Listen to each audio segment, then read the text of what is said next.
ஆண்டார்குப்பம் முருகன் கோவில் பற்றி உங்களுக்கு தெரியுமா?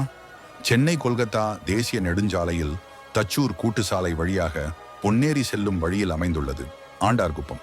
புராணத்தின்படி ஒருமுறை சிவபெருமானை தரிசிக்க கயிலை மலைக்கு வந்த பிரம்மதேவன் வழியில் முருகப்பெருமான் இருப்பதை கவனிக்காமல் சென்று கொண்டிருந்தார்.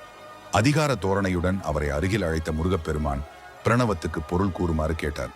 அதற்கு பதில் சொல்ல தெரியாமல் பிரம்மதேவன் திணறியதும் அதனால் கோபம் கொண்டு முருகப்பெருமான் பிரம்மனின் தலையை குட்டி சிறையில் அடைத்தார். அப்படி பிரம்மனிடம் கேள்வி கேட்ட அதிகார தோரணையுடன் இடுப்பில் கரங்களை வைத்து கம்பீரமாக நிற்கும் திருக்கோலத்தில் முருகப்பெருமான் அருளும் கோயில் இது. ஆகவே இங்கு வந்து அவரை தரிசிக்கும் அன்பர்களுக்கு அதிகாரம் மிகுந்த பதவிகள் வாய்க்கும். ஏற்கனவே பதவியில் உள்ளோருக்கு பதவி உயர்வுகள் கிடைக்கும் என்பது பக்தர்கள் நம்பிக்கை. இந்த தலத்து முருகனுக்கு வேறொரு சிறப்பும் உண்டு.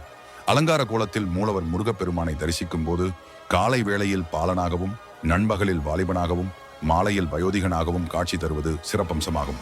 அந்நியருக்கும் அருளியவர் இந்த ஆண்டவன் என சிலிர்ப்புடன் விவரிக்கிறார்கள் உள்ளூர் பக்தர்கள்.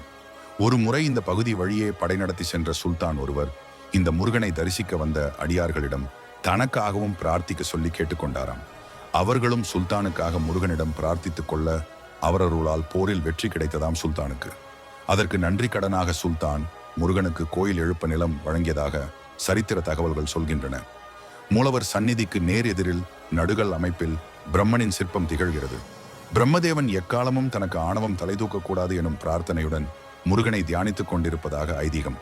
இப்படி அற்புத மகிமைகளோடு அழகன் முருகன் அருள் பாலிக்கும் இந்த கோயிலுக்கு தொடர்ந்து 3 வெள்ளி அல்லது செவ்வாய்க்கிழமைகளில் இங்கு வந்து நெய் தீபம் ஏற்றி முருகனை வழிபட பதவி உயர்வும் புத்திர பாக்கியமும் கிடைக்கும் என்பது நம்பிக்கை.